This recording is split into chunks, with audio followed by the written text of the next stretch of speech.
مسئلہ فلسطین کا ہے. جس دن پہلا حملہ بولا فلسطینیوں نے، ہمارے ملک کے پرائم منسٹر نے یہ کہا کہ یہ دہشت گرد ہیں. مجھے بڑا افسوس ہوا کہ یہ تاریخی دنیا کی نہیں جانتے. برباد گلستہ کرنے کو بس ایک ہی الو کافی تھا. یہاں ہر شاخ میں الو بیٹھا ہے، انجام گلستہ کیا ہوگا؟ السلام علیکم دوستو. جیسا کہ آپ سبھی جانتے ہیں کہ مسلمانوں کے خلاف جو موجودہ سرکار ہے وہ کس طرح سے مسلمانوں کے خلاف نفرتیں پھیلانے کے کام کر رہے ہیں. ساتھ ہی ساتھ یہ سرکار مسلمانوں کے خلاف ایسے ایسے قانون پاس کر رہے ہیں جس سے مسلمانوں کو کافی کمزور کیا جا سکتا ہے، جس سے مسلمانوں کے تمام سمپتیاں چھینی جا سکتی ہیں. دوستو، حکومت ہند کو ہندوستان کے ڈیولپمنٹ کی بات کرنی چاہیے جس کی اس وقت سخت ضرورت ہے، لیکن ڈیولپمنٹ کی بات کرنے کے بجائے یہ NRC، NTI اور وقف بورڈ جیسے ترمیمی بل پاس کرنے میں لگے ہوئے ہیں. وقف بورڈ بل کے خلاف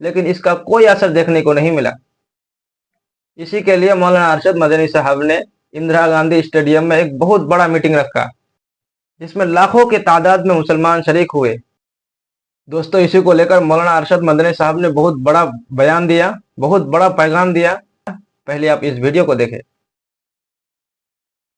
آپ کو کیا درد ہے کہ آپ اس وقف کو ختم کرتے ہیں؟ اس کا مطلب ہے مسلمانوں کی زمین کو ہڑپ کرنا چاہتے ہو، حرام کھانا چاہتے ہو، اس لیے ان اوقاف کو ہڑپ کرنا چاہتے ہو. آپ کیا کہتے ہیں؟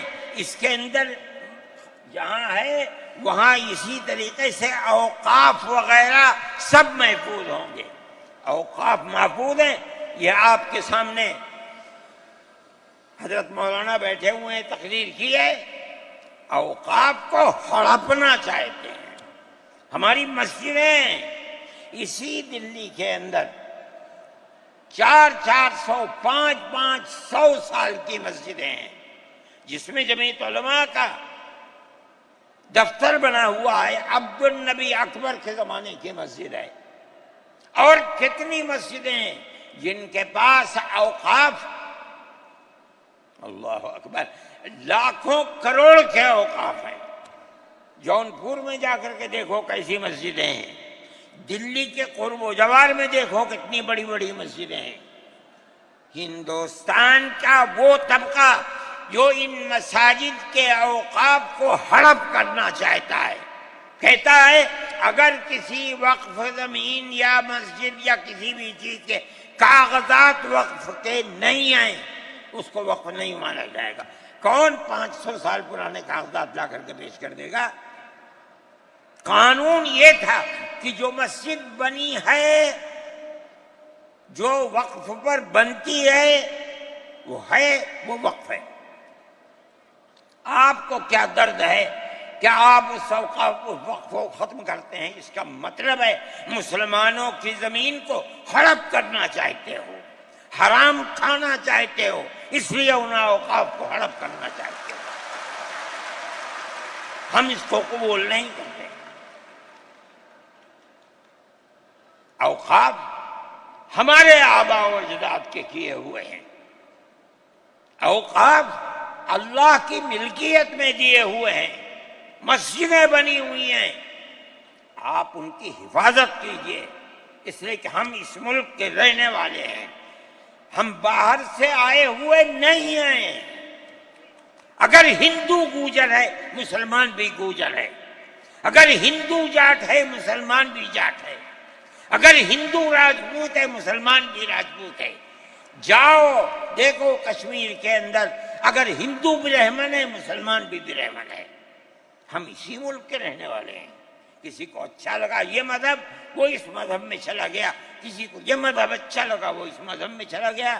کیا مذہب کی بنیاد پر اس ملک کے اندر آپ ہمیں جینے کا حق نہیں دیں گے؟ ہم اپنے جینے کا حق کو لیں گے. آپ نے جس سیاست کو اختیار کیا، آپ 2 الیکشن پہلے دیکھیے کس قوت کے ساتھ بی جے پی آئی تھی. آپ نے جس پالیسی کو اختیار کیا سیکولرزم کو آگ لگانی چاہیے. اس کا نتیجہ اس الیکشن میں کیا ہوا؟ بی جے پی ہار گئی. میں کہتا ہوں کہ اگر چندرا بابو نائیڈو کی بیساکھی نہ ہوتی اور ادھر نتیش کمار کی بیساکھی نہ ہوتی تو بی جے پی گورنمنٹ نہیں بنا سکتی تھی. کیوں ہوا؟ وہ جو 14 سال پہلے اتنی قوت کے ساتھ آئی تھی کہ لگتا تھا کسی دوسری جماعت کا چراغ ہی نہیں جل رہا ہے، وہ چراغ آج بجھ کیسے گیا؟ اس پالیسی کی وجہ سے. ملک کی پالیسی اگر بھائی بھائی کی ہوگی ملک زندہ رہے گا. ایک باپ کی اولاد 5 4 3 اگر پیار و محبت کے ساتھ رہیں گے وہ گھر آباد رہے گا. اگر دشمنی ہوگی سب برباد ہو جائیں گے. ہماری یہ پالیسی ہے کہ ہندو، مسلمان، سکھ، عیسائی سب ایک دوسرے کے ساتھ بھائی بھائی ہیں. آپ اس پالیسی کو کیوں مخالفت کرتے ہیں؟ ہم اسی طرح چلتے ہیں. جمعیت علماء ہند کا یہی کردار ہے. جمعیت علماء ہند آج بھی یہی کرتی ہے. میں نے ابھی چند مہینے ہوئے میوات کے اندر لوگ لٹ گئے، پس گئے، ان کو جمع کیا. ہم نے ان سب کو 1 لاکھ یا 2 لاکھ روپئے دیے جا کر کے. مسلمان بھی تھے، ہندو بھی تھے. ہم نے ان کو دیا، وہ خوش ہو گئے. ہم ہر سال تقریباً 1.5 کروڑ روپئے دیتے ہیں بچوں کو جو پڑھنے والے ہوتے ہیں، جو غریب ہوتے ہیں، اونچی تعلیم کے لیے. اب آپ دیکھیے جو فرقہ پرست، اور میں کہتا ہوں ببانگ دوہل کہتا ہوں کہ آسام کے چیف منسٹر کا کردار بدبودار کردار ہے، خراب کردار ہے، مسلمان کو دفن کرنے کا کردار ہے. وہ یہ کہتا ہے کہ آسام کے سوا آسام کے اندر مردم شماری 71 نہیں، جیسے سارے ہندوستان میں 51 ہے، اسی طرح آسام کے اندر بھی 51 ہوگی. آپ سمجھتے ہیں اس کا اثر؟ آج اس کا اثر یہ ہوگا کہ اگر 71 ٹوٹ جائے اور 51 پر آ جائے تو آسام کے اندر 1.5 کروڑ بچے اور بڑے سب ہندوستان سے باہر ہو جائیں. کہاں جائیں گے؟ صرف مسلمان کی مخالفت. کھانا ہضم نہیں ہوتا ہے بغیر مسلمان کی بربادی کے. کوئی نہیں تھا، تنہا جمعیت علماء تھی. اس کے اندر بڑا کردار ہے مولانا مشتاق انور کا، جو جمعیت علماء آسام کے صدر ہیں. وہ میرے ساتھ شانہ بشانہ کھڑے رہے اور 12 سال سے زیادہ مقدمہ لڑا.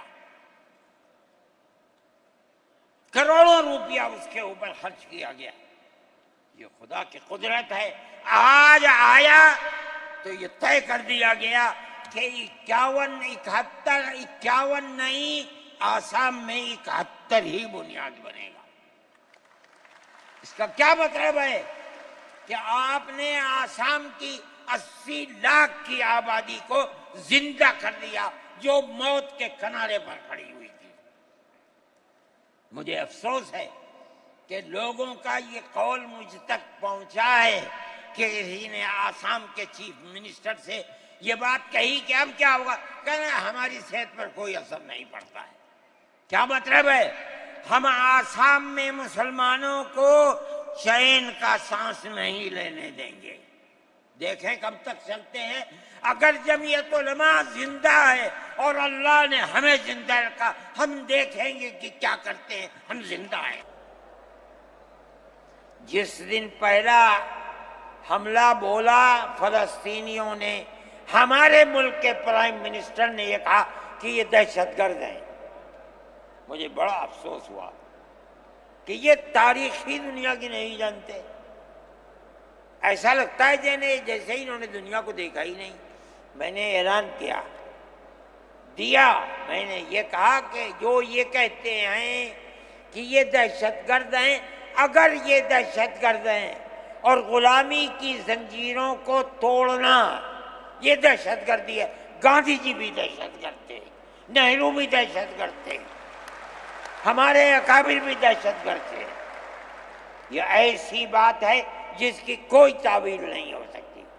اللہ کا فضل ہے اس کے بعد سے آج تک کبھی یہ نہیں کہا گیا کہ دہشت گرد ہے.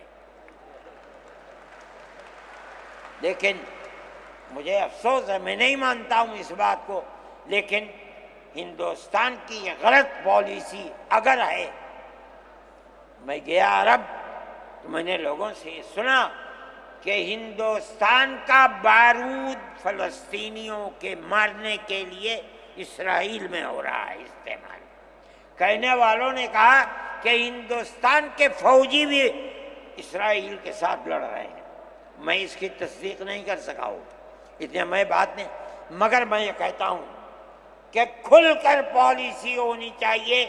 آپ اگر فلسطینیوں کے قتل عام پر راضی امریکہ کی طرح کہیے کہ ہماری فوجیں اسرائیل کے ساتھ، آپ بھی کہیے کہ ہماری فوجیں لڑیں گی، اور اگر نہیں ہے اپنے دامن کو پاک کیجیے. میں یہ سمجھتا ہوں کہ اس طرح کا قتل عام کہ ساری دنیا ایک طرف کھڑی ہوئی ہے، لیکن یہودی طاقت کے ساتھ کیونکہ سر پر امریکہ ہے، تجویز آتی ہیں اسرائیل کے، نہیں، اسرائیل کے خلاف نمبر 2 پر ہے. سب سے پہلی تجویز امریکہ کے خلاف آنی چاہیے، اس لیے کہ جو بم برس رہے ہیں وہ امریکہ کے ہیں، جو فوج لڑ رہی ہے وہ امریکہ کی ہے. اسرائیل کے پاس کتنا ہے؟ جو طاقت ہے وہ بڑی طاقتوں کی دین ہے. اسی بنیاد کے اوپر ساری دنیا کے اندر احتجاج ہو رہا ہے، مگر وہ احتجاج قابل توجہ نہیں ہے. جمعیت علماء ان مسائل کو سمجھتی ہے. ہم نے اپنی بات آپ سے کہی ہے. مسلمان اپنے نظریات، اپنے خیالات کو صحیح کرے اور اس نہج کے اوپر چلے.